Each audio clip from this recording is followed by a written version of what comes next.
Welcome, affiliated listeners, to another amazing episode in studio of the Affiliated Podcast, which that means we have a great guest today. But before we talk about what we're going to be discussing, actually, I'm going to give you guys a hint. Today, we are going to be talking about one of the very important things, which is how you could take your offer to a brand and why having a brand makes such a big difference, especially in times like right now. We have a lot of people that are struggling with traffic, struggling with this. When you have a brand, you could build a basis of great customers that produce lifetime value. So you only have to acquire them once and keep making money off them afterwards. Really, really exciting stuff. And our guest is going to share all sorts of amazing information. With that, though, let me introduce my amazing co-host, who's wearing just such a summery shirt today. I love it. It's feeling festive. Yeah, it's very festive. Thomas, how are you doing? How was your breakaway being a parent, hanging out with your babies? It was very nice. Yeah, long time to disconnect from work for me, but it was needed. Yeah, it was really good. Feeling refreshed. Well, I think the most important thing, before we get to somebody that doesn't have hair to worry about, we're going to first talk about your change. Can you show everybody this awesome curly mullet that Thomas is rocking? Yeah. Easily you drop 5 years off of that in maturity and in actual age. I feel like if Young Gravy can do it, why can't I? So, yeah, exactly. Perfect. Well, with that, we should wait no longer to our second time guest, second time to be on the podcast, but honestly, James Klein has been one of our oldest clients in terms of selling supplements on our platform. I remember the first time we had somebody come in and show us supplements, at least that I remember, it was yours. Super fantastic. Super excited to have you here today in studio. How are you doing, James? I'm doing great. Thanks so much for having me. And as always, it's a pleasure to come visit my friends at ClickBank. Yeah. And how's your mullet going on? Curly mullet in the back. You thinking I'm that'd be doing- good? I'm Is your doing the daughter restricting you from it, I imagine? No, I'm actually doing the reverse mullet, there where you sort of have to just close your eyes and imagine it. There you go. I love it. I love an imaginary mullet. That's my kind of mullet for sure. I love it, James. Well, before we kind of jump into the subject we talked about, especially with the importance of brand, which you have been screaming from the rooftops forever, and we're so excited to explore that today. Why don't you tell the people that didn't listen to you before or might not have met you, how you found yourself in this moment, in this seat, and a little bit of your back history? Sure. So I've been... I actually... Hold on, guys. I can't believe I forgot to do Record this. scratch. Yeah. Wind it back, James. Save that question. We, as an in-studio guest, this is... Obviously, I didn't get enough sleep last night because I'm not firing all cylinders. We always like to make sure that we have a drink, an adult beverage. That's a huge part of our industry, networking, having parties. But importantly, that it's tailored to you. So I chose El Tesoro with the Añejo. A couple of things. An Añejo, because it's aged over a year. This is something that's really taken time to ruminate. I think your relationship with ClickBank has definitely aged well over a year, over the years. And just like a fantastic tequila, it ages and becomes even better, like lots of relationships do. On top of that, this is my favorite tequila out there. And I wanted to make sure for one of my favorite clients that we have my favorite tequila. It felt too serendipitous. With our suddenly made Platinum Summit cups with some stickers. Hey. Cheers. Cheers. All right.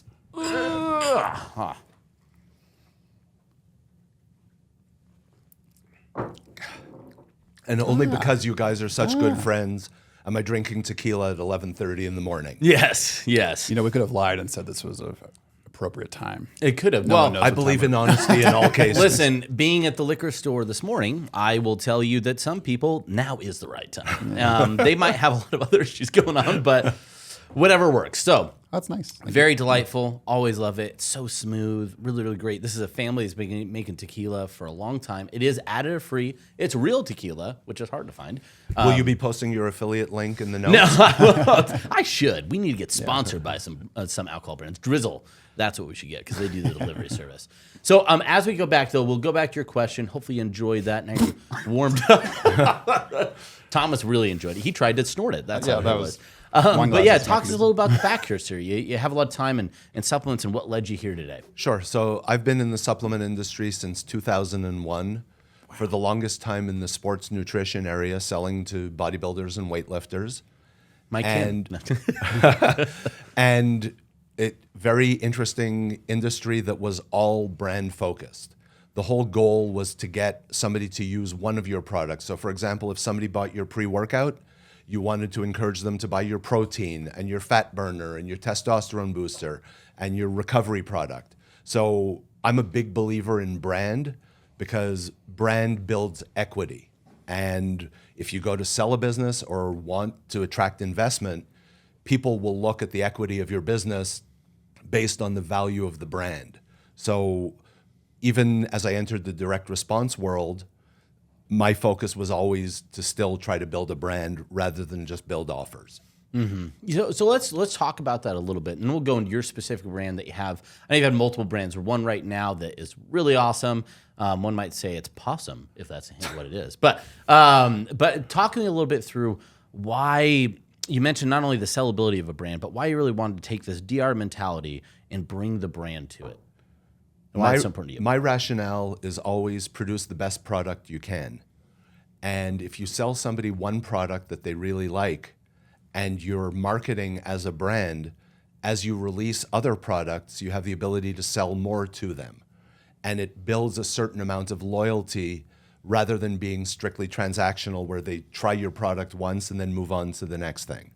Yeah. No, I mean, that's a huge one, right? It's less of a burden on acquisition because when you could acquire, you keep that customer happy. And we were even talking yesterday, and you were showing not even one of your top customers, but they had done, it was like $1,700 over like a 4-month or 5-month period, I think it was. Exactly.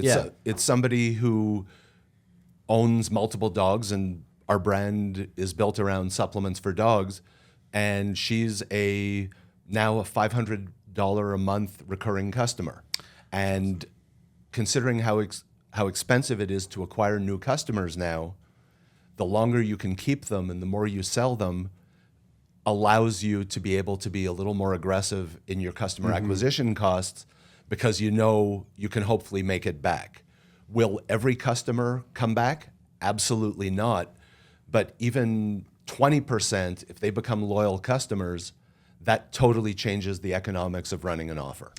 No, I really love that. I think one of the things, too, that so often in direct response, we feel like you have to have that acquisition spout constantly open, pouring in new leads, which, I mean, when it's happening, it feels really exciting, but boy, that could be challenging because then your offer stops, the economics seem to stop, and you're left in a really tough spot. But with brands, kind of what you're saying, when you have these down periods or struggles because you built a basis up, your fall of acquisition slowing down is not going to be nearly as fast and rapid as it might be on an offer basis. Would you agree with that? I totally agree. And a perfect example is, let's say you're sitting on too much inventory and you want to move some inventory. If all you're doing is running a front-end offer, you have to find ways to get very aggressive, either lowering the price or incentivizing your affiliates to promote very heavily to move that product. When you own a brand, you can email your customer and give them a Father's Day special or a 4th of July special, or here's a special discount for you because you've been such a loyal customer, and it doesn't bring down the value of your product. You're just incentivizing an existing customer to buy more. Yeah, no, that's great. I love that. And I mean, it definitely unlocks some things you do in marketing. We'll get there a little bit later in the podcast. I think there's some exciting things. But before that, Thomas, is there anything you just want to ask about brands before we start talking about puppers and the specific product that James has? Well, this is a basic question, but how would, in your own words, define brand versus offer? Sure. So the perfect example of a brand are the Jordan shoes from Nike. Air Jordan and the whole Jordan mystique, the logo, etc., are a brand. So if you look at people who like Jordans, every time there's a new release, they tend to buy another pair of Jordans because they're so loyal to the brand. Michael, where are you, Michael? Yes. There are many people in the industry I know who collect sneakers, and they become very loyal to a certain brand, a certain style, whatever it happens to be. When you own an offer, and this was quite surprising to me when I entered the direct response world, a lot of the supplement products have a name on them, but the name is the name of the product, but there's no brand. So I guess the perfect analogy there is if you look at any product from Coca-Cola, whether it's Diet Coke, Coke Zero, regular Coke, there's an individual product name, but there's common branding in terms of style, color, a logo that gets repeated on everything they do, and that builds tremendous value for your business. And then how has the marketing been different? We'll probably go into more details later, but like when you used to brand for like the bodybuilding stuff you did at the start of your career and before you joined direct response, how was that drastically different than what you do now in the more direct response customer acquisition angle? I'm one of the outliers, I think, in the direct response world who is trying to build a brand. Most people tend to build offers. Offers tend to have way less longevity than a brand does. So even if a brand discontinues a product, if you keep building new products under that brand and you have a certain amount of brand loyalty, it's easy to get people to try the product. If they like one product that you've released and they recognize your brand, chances are they will trust you when you go to them to offer them a new product under the same brand. Yeah, that makes sense. Well, and I think one thing that is interesting is like a brand is more than just a story, but I don't think an offer always is. At the end of the day, a direct response offer is probably a really great story, some really great copy, whether that's a curious scientific discovery or it's a dramatic tale of the time that I was lowest, of rock bottom, wherever it might be. But a brand where it might have those stories, I feel like a brand becomes an outward identification, right? At the end of the day, consuming a brand, not only because I trust them, also should say something, echo something about me, where a story doesn't necessarily. That's a moment in time. That's maybe something that was interesting. But a brand is a part of me that I'll carry and show people to represent something down the road. I think in idealistic terms, like we go back to like Jumpman and Air Jordans, you're not just doing it because you trust that brand. You want to identify as a Jordan sneaker wearer, which I don't. So I don't really know what that identification means. But those that do we could would use be into Birkenstocks. Yes, You'll probably relate to yes, a I little would. better. If someone's like, "Hey, would you like to drive a Subaru and mildly care about the environment? These are the shoes for you." I'd be like, "You bet they are. Are they comfortable in European toe box? Awesome." So, no, I really love that. So, I think that's a powerful thing to shift is understanding that the acquisition's the beginning of a journey, not necessarily the only goal, which sometimes it is in an offer. I think our industry in direct response kind of poo-poos brand to a degree because they can view it as it takes a long time to build. There's a lot of customer touch points that have to happen before a sale happens versus direct response or an offer. I can just drive traffic to it and get a sale that day. Like, where do you land on that kind of like pro-con view of it? Well, in my case, because we are building a brand, we sell in multiple channels. So one of the things that we notice is if we have affiliates aggressively promoting for us, and when I say aggressive, I just mean sending us lots of traffic, our Amazon sales go up accordingly. So if I see that we had a really strong day on Amazon, and then I go look and see how many clicks we had on ClickBank, there's usually a certain correlation there. We see lots of organic sales on Google because people might have received an email about our offer. They click on the link, they start watching our VSL, and when we actually release the product, a lot of people will open a second browser window, or they'll pick up their phone and see if Amazon sells it because of the convenience factor, or they just go on Google to see what the reviews are, etc. So affiliate traffic drives other channels organically. And I don't want to be dependent on one specific channel for my business, because if something happens in that one channel and it blows up, then I don't have a business.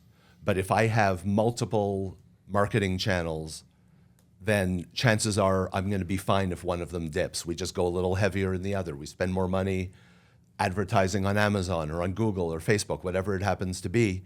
But it's definitely a longer play, as you said, but in my opinion, it's a more value-oriented play.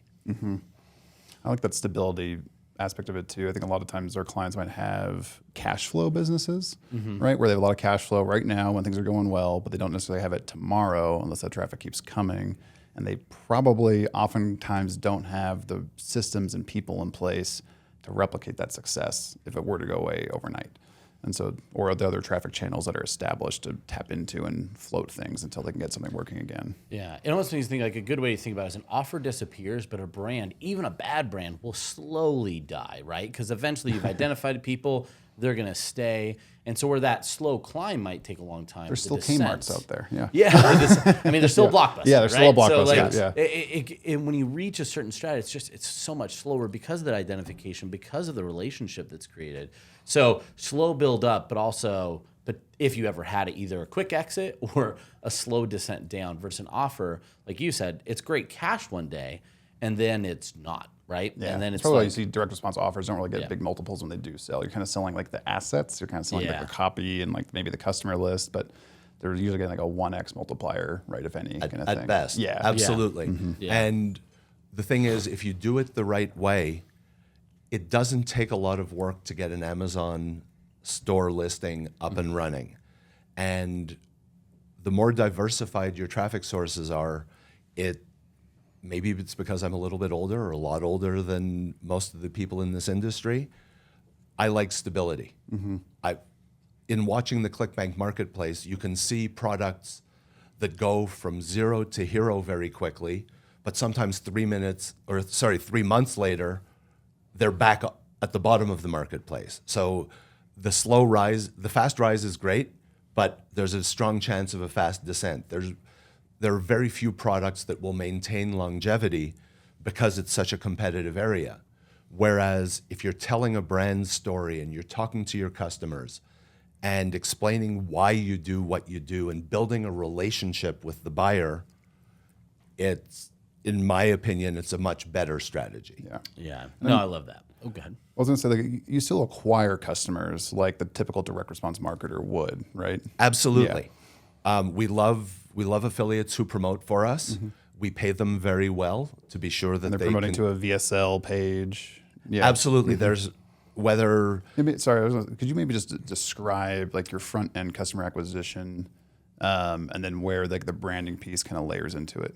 Absolutely. That's a very easy one.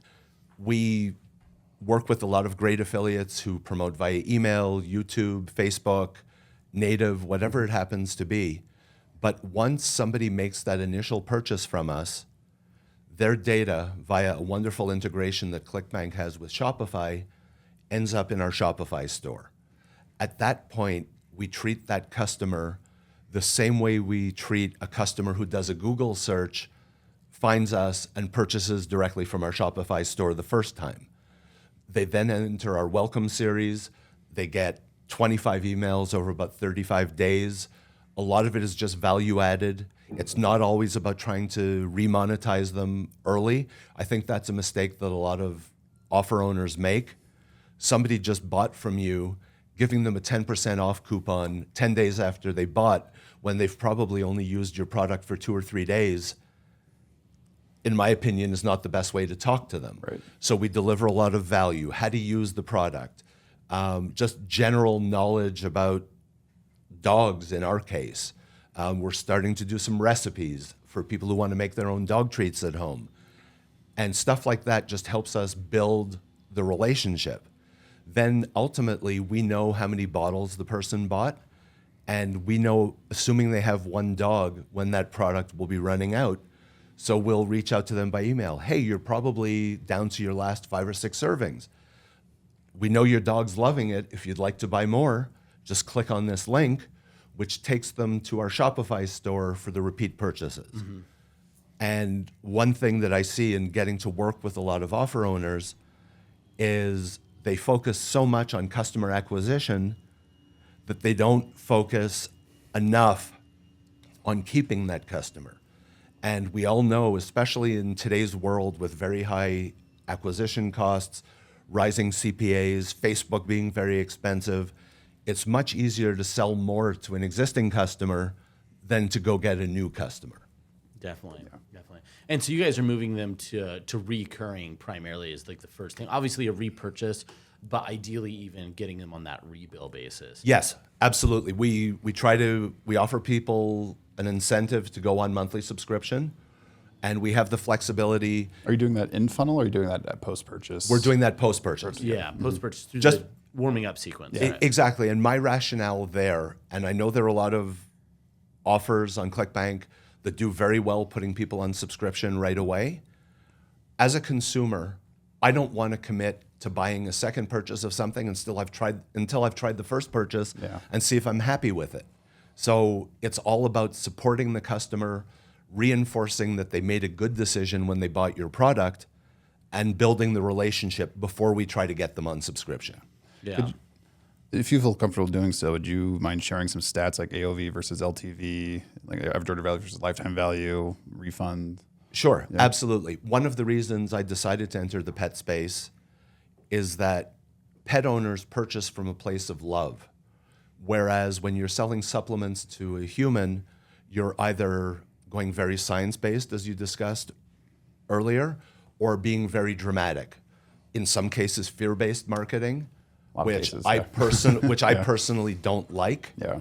So our refund rates tend to be 50% or less compared to our friends who sell human supplements. Yeah, it's okay. You are, about, I guess you could argue 50% or 100% better, depending on how you look Yes. at it, compared to the platform average of cross supplement sellers. Exactly, and our chargebacks are pretty much non-existent, and the chargebacks in almost all cases are because somebody didn't recognize the billing descriptor when they see it appear in their bank, and we reach out to them and say, we ask them, was there a reason you told your bank not to approve this transaction?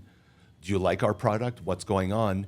And in many cases, they will send us the money that was charged back to us. Yeah. So we recover at least 50% of those chargebacks Yeah. just by reaching out to the customer and talking to them. So brands build dialogue with customers. Offers don't. Yeah. Yeah, that's a really good way to put it. So, and then kind of going back, like AOV versus LTV, could you share that difference? And Sure. then one caveat to that as well. Do you notice a difference between, well, I'll let you answer and then I'll ask my follow-up. Sure. Our AOVs, depending on traffic source, tend to run from $150 to about $175, depending who's promoting for us and what their traffic is. Lifetime value, we have customers, and yesterday as I was in the ClickBank offices, I was showing a couple of people the example of one customer who purchased on ClickBank in June of 2023, who has since placed 11 more orders and is now over $2,000 in lifetime value. So regardless of what I paid that affiliate to acquire that customer, if the affiliate made $100 or $150 or $200, I don't care, because all the repeat purchases are essentially pure profit. Yeah. It's just the cost of the product and the cost of shipping it, but the rest is all gravy for us. And that allows us to be investing in our own marketing to grow our business organically. Yeah. No, that's great. It's using that super engine of direct response acquisition, but with the brand strategy so you could reinvest and grow that brand in the organic way, but not say no to the awesome acquisition power of direct response. Yeah. Exactly. And I get to meet a lot of new offer owners because I do some consulting work. And when they hear that the affiliate payout might have to be 70% commission or $150 CPA, and they say, wow, that's so expensive. My first question is always, how much are you paying Facebook to acquire a customer? Yeah. So if I'm willing to pay Facebook $120 to acquire a customer, I'm more than willing to pay an affiliate that same $120, because with upsells, that first day order tends to be higher on affiliate traffic than it is somebody who came to us from Facebook. They'll buy 1, 3, or 6 bottles, but we're not aggressively pushing upsells on them. Yeah. So it works out better for everybody in the long term. Nice, nice. So circling back to that, I'm really curious, as you said this, and you might not know the answer. Do you see a material difference in, say, like the LTV from your direct response customers versus your organic customers? Are there any differences in maybe the conversion rates or maybe the LTV long term? Over time, there's no difference. The only difference is that the affiliate traffic and direct response traffic, the day one order value tends to be higher. So we might see a $250 or $300 order because it's the upsells. It's because of upsells, and we take the approach of not being overly aggressive on our upsells. As somebody who's been in the supplement world for almost 25 years. But what if they want 18 bottles? They don't. Unless they're selling them on Amazon. I personally don't think that anybody needs a 1-year supply of any supplement in the world.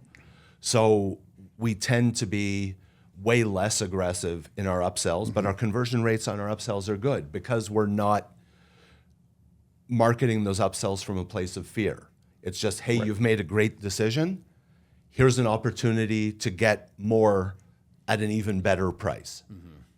Yeah, no, that's awesome. So, I want to transition a little bit and talk a bit about just the industry as a whole. So, I think this is the first person we've had on the podcast, and I could be wrong, that's had a pet product that's went and talked about it, that we've actually discussed on here. right, So, yeah. why don't, what I'd love to do is just discuss the industry as a whole. So, the pet vertical, what are some differences that you notice selling to people's pets versus selling to them in the supplement world?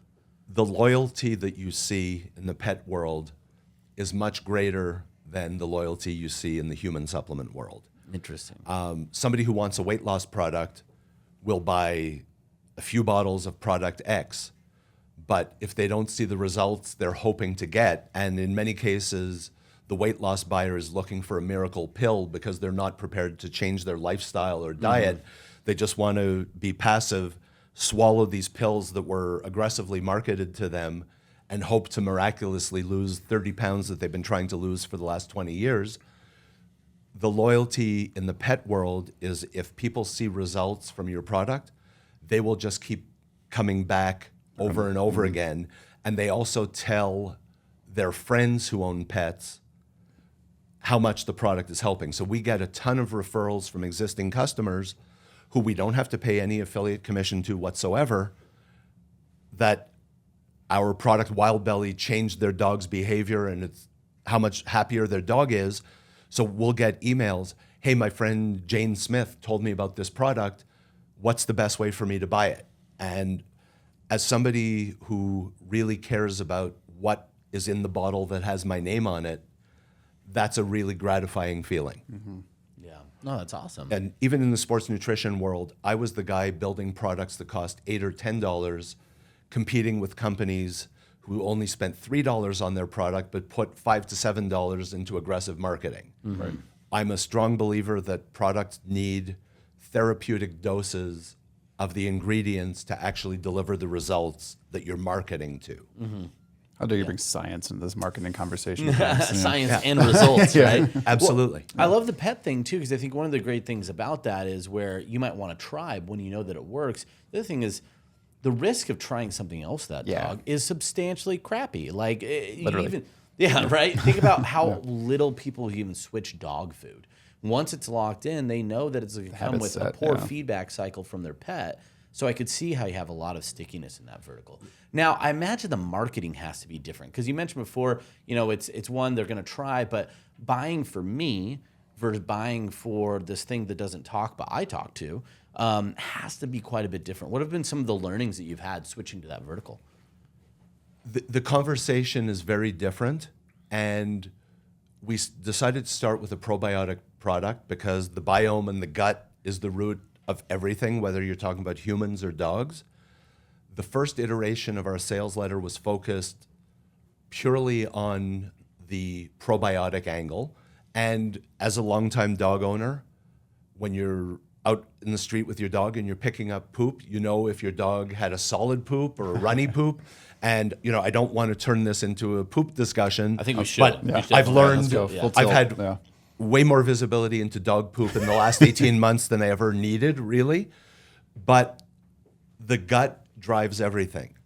We eventually rewrote the sales letter because we found some great science that shows certain strains of probiotic will help slow the breakdown of the methylation process, which drives cellular energy. And if the dog has poor methylation, they'll age early. But if their methylation is good, there are lots of studies that show just much better behavior, activity, longer lives. Not to get too sciencey. And the minute we rewrote the sales letter with that focus, people totally got it. So our lead is not buy this or your dog's going to die. It's California scientists discovered ways to extend dogs' quality years, which we can justify with scientific studies because we have the therapeutic doses of the strains of bacteria that show that it helps. So we're just talking to people about, you love Rover. Wouldn't you love Rover to stay young and energetic as long as he possibly can? And so it's a very positive message. You're buying this product because you love your dog, not because you're afraid your dog's going to die tomorrow. Yeah. But man, it's a great hook though too, because it's discover, a unique way to make your dog live X number of years more. Like, heck yeah. Like, who isn't going to at least want to read that, watch that, whatever it might be, if you care about your dog? Now, some people might have a dog, they're like, I would like the opposite. I need to learn how to increase their mitochondrial aging. But but for most of people that love their dogs, no, that's a fantastic pitch. I just love that shift because I think a lot of people sometimes struggle to understand that what we do and what makes us buy for a pet is completely different than what makes us buy for an individual. For some reason, like I don't buy. Well, I guess later in my 30s, I've started buying more to like make myself feel better, and like I should feel good too. I know I feel good, but for a pet, you're like you feel responsible. They can't really communicate with you that much. It's like this. It's like I really need to do this because I'm responsible for this thing. Almost like a kid, but they can't tell you they're feeling bad all the time. Yeah. It's less of a feedback cycle than you have with a kid, and I think sometimes the care is different too. It's a different feeling. Oh, yeah, very much so. Have you noticed a demographic that buys more than others that has been surprising to you? Like insight into a demographic that's been different? In looking into who's buying our product via direct response, it tends to be a 50 plus buyer. That's the majority demographic for sure. Whereas our Amazon and Shopify and TikTok shop buyers tend to be younger. Yeah. And sorry, is it going to the same type of sales page? no, very different sales page. gotcha. And that's the whole thing. Is the hook the same on each one too? The hook is the same, but we're just very direct about it. E-com is very simple. Here's my product. Here's a picture of my product. Here are 5 or 6 bullet points with the benefits of the product. Nobody cares about features. And way too many offer owners get into the feature. People don't care how something it works. How's it going to help me? How's it going to help my dog? So our e-com pages are very traditional. There's a on the left side, there's a picture of the product. Right side, there's the title, a few bullets, and then there's a buy box. And we offered the same 136 options on our e-com that we do on our direct response pages. And below the fold, there's certainly lots of good information, but we're talking 1,000 to 1,500 words as opposed to a 10,000 word sales letter. So what I've learned, and again, when I entered direct response, and Thomas, you and I first met in real life 6 years ago, I had never seen a VSL, I had never seen a TSL, and the thought of watching a 45-minute video before I bought something was absolutely foreign to me. So I'm definitely an e-com buyer, but the demographic of people who will sit and watch a 45-minute or 60-minute VSL, I'm sure across all your products, tends to be an older buyer. Yeah. I was going to ask, do you think like the older buyer is skewed a bit because the email traffic you're getting is on an older list? Oh, absolutely. Yeah. And that's a function of direct response marketing in general. Whether it's an emailer or Facebook, YouTube, native, doesn't really matter. That just tends to be an older buyer. But I'm convinced, and again, I'm in the demographic age-wise of people who will watch a VSL, but the people who are going to be entering my age bracket over the next 5 to 10 years are much more used to an e-com experience, going on Amazon and hitting one button, going to a Shopify store and hitting one button. They find out about the product, they want to buy the product, they don't need the additional 9,000 words to convince them.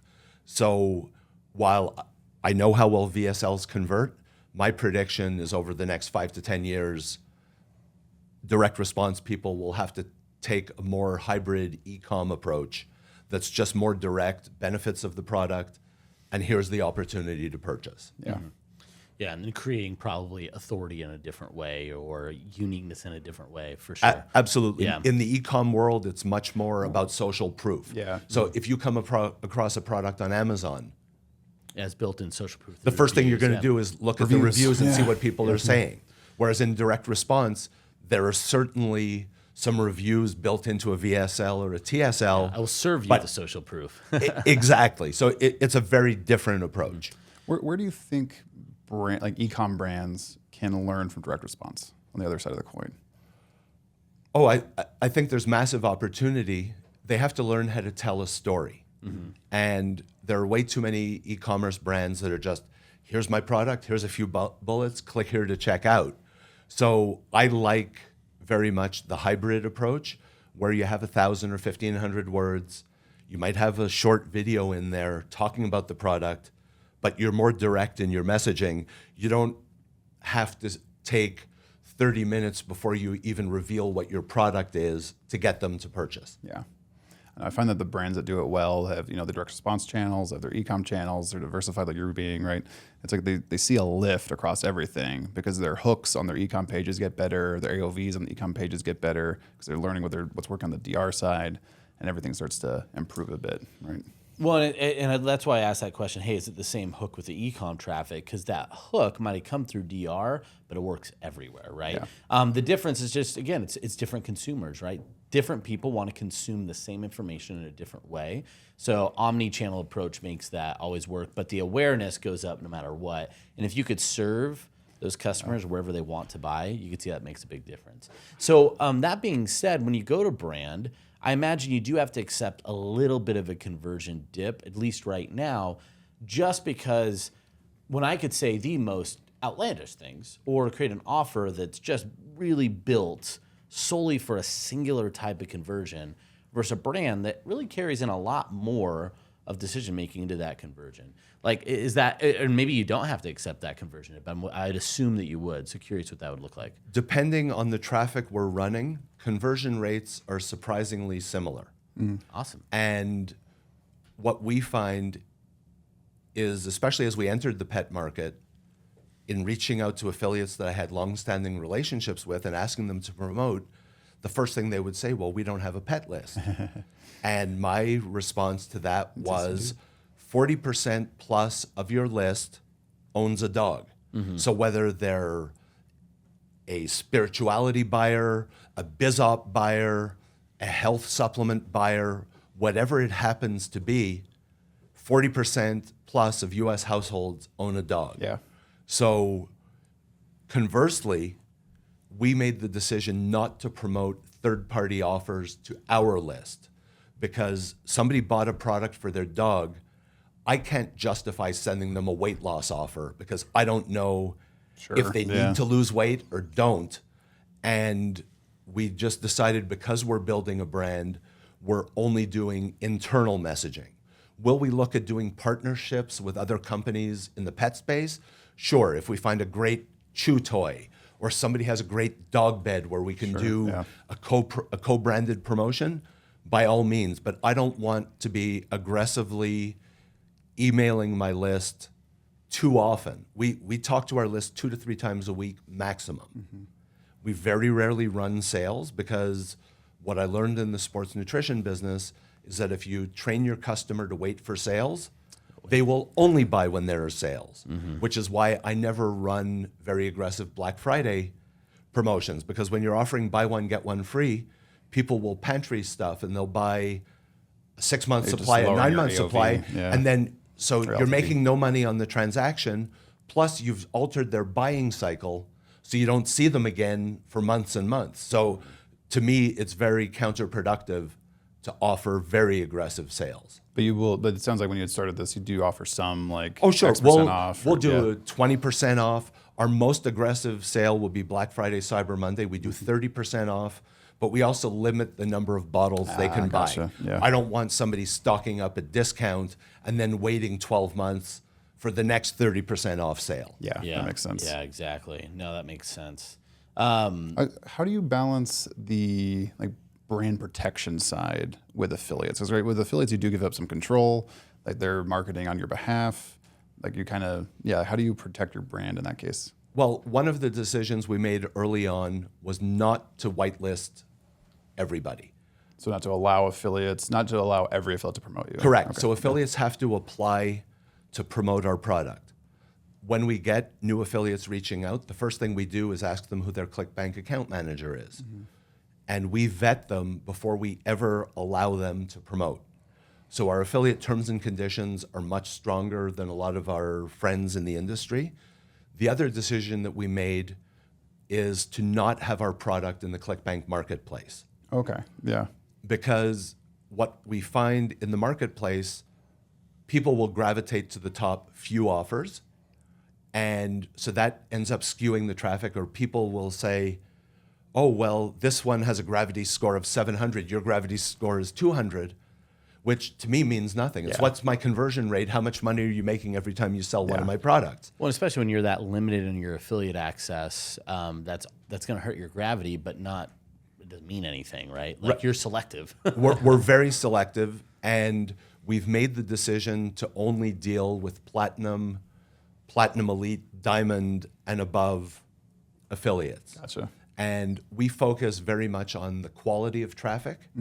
So as I entered this world, I allowed everybody to promote my product. And sometimes we would get 15,000 clicks from somebody with 12 add to carts and no sales. So all that does is destroy my data and negatively affect what my real conversion rates are, because that's not quality traffic. We've also found that some of the newer affiliates, as they're learning, tend to do more spammy type stuff, which can potentially get us listed on Spam House and get our domain reputation affected. So we're very careful. We have one domain for our e-commerce presence. Yep. And we have a different domain for our direct response traffic. Yeah. Because we don't want Smart, yeah. an affiliate who had a bot on their list get us blacklisted or destroy our domain reputation, and then the emails to our customers don't get delivered properly, et cetera. So we chose to go deep rather than wide. That's something we tell all the brands that are kind of thinking about making an affiliate program. It's like put it on a unique domain. Yeah. Like, just regardless. And one of those things where, like you said, you could do the best. You still restrict, but it's like, why give yourself the risk? Well, a question there, like, why? How are you finding affiliates if you're not using like the marketplace? A lot of it has come from networking. I attend as many ClickBank roadshows as I possibly can, and ClickBank Platinum, and I hope in the next year or so to end up at ClickBank Diamond, because that's certainly the goal. But we're building it slowly and strategically with the right partners.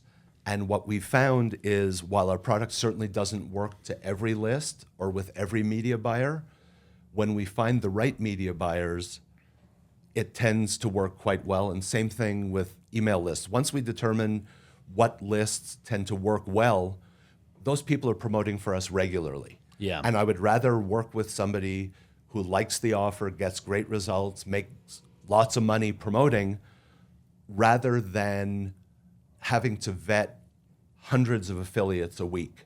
Yeah. It becomes exhausting. And no disrespect to the new affiliates, but watch the Spark courses, learn how to be a professional affiliate so that vendors will want to work with you rather than be upset because you don't send them good traffic. Yeah, yeah. And that's, just on that point too, that's a separate episode that we're going to have coming in the near I'll future. be happy to come back for my third visit. But because that definitely is an important thing. But no, we're getting close on time. We have more things for you outside of the podcast, James. So really exciting stuff. But one thing I really appreciate the time. I want to tell people too. So if they want to promote the product, because one thing I loved is if it works for people, because it's a brand, we talked about offers, the conversions could just kind of stop and die out. With your brand, that's going to sustain when you find the right audience for it, the right affiliate. So when you're working with those people, they expect those results for a much, much longer period of time and potentially forever than you would with an offer. So that being said, you said you're only going to go with it needs to be platinum and above. So for those affiliates that would want to work with you, they really, really like the product, which I realize we haven't even said the name yet, which is wild. So we'll get that here in a second. But we talked about this. Make sure to reach out to your account manager. If you're platinum, you have an account manager, reach out to them if you're interested, and they can make sure to connect you and work with James to get you started. But real fast, what is the name of the product? True Belly, right? Our first the brand is True Canine. True Canine. Our first product is Wild Belly, which is the probiotic. And we've recently released a joint supplement called New Flex. New Flex, love So it. we're still in the process of testing and optimizing that one. Yeah. But we've got Wild Belly in a really good spot now where our conversion rates are good, our AOVs are good, our refund rates are low, our chargebacks are almost non-existent. So affiliates will generally make good money with us. I feel like that deserves a good howl. It's a pet care product. Oh, that's good. I love it. Love it. So the other thing that you mentioned that I want to make people available to is you might be sitting here thinking, I have an offer, but I want a brand, but boy, is that gap feel monumental. I could probably jump across the Grand Canyon before I could do that. You work with a lot of people in those situations. Or in the flip side, I have a brand, I want to understand this direct response world and how it could work for me. How could people get a hold of you if they're either of those two individuals to maybe work with you more on a consulting basis? Sure. I'm absolutely very lucky to be considered one of ClickBank's experts. So there's actually a section on the ClickBank landing page where I think there are about 10 or 15 of us. If you go to clickbank.com/experts, your profile, I think, is towards the top of there. Yes. So they can click through to your profile page and find a lead gen. And yeah, I think click on Kelly the, got you to click on the promote link in the our own description below. experts page. How perfect is that? Yeah. And again, I'm very grateful for the relationships I've built with people here at ClickBank. Not only are you great business partners, but a lot of you have become very close personal friends. And I'm always about relationship first, business second. If you handle the relationship properly, the business will come. But if you're reaching out to somebody new and just trying immediately to monetize the relationship, to me, it's slimy. Yeah. I want to get to know people, build a foundation, and then if we're meant to do business, we will. Maybe in 6 months, maybe in 2 years. That's fine. Yeah, no, beautiful. That's something we talk about a lot, right? It's the relationship matters, whether it's with a customer, whether it's that customer's relationship with the brand, or to you with your partners. A strong relationship, weather storms, and no matter what, it's your best way to get win-win, right? If we all want to win, we have to have those strong relationships first. So I love that. So again, if we didn't have more things to take you to and people yelling at me to get off this, we'd probably keep on going because there's so many other questions, which means there might be a round 3 in the future. That's what I'm thinking, and it will be a different tequila that time. That's fine. With that, guys, please rate, review, subscribe. Hit the little ding thing, whatever you need to do to start subscribing to it, as well as please send us any information at affiliated@clickbank.com. If there's a different subject you want to talk about, if there's somebody you're like, man, Thomas and Kyle need to interview them, we'd love to hear it. And the other thing that we want to hear from you is, what do you think about Thomas's haircut? Please send us in. We'll make sure to post it all around the office. And if there's a really good one, I'll even share on the next episode. So send those comments in. Until next time, be safe out there. Have a good time. And what do we tell the people, Thomas? Or what do you tell the people? Happy scaling. Happy scaling. Thanks so much. Bye, everyone.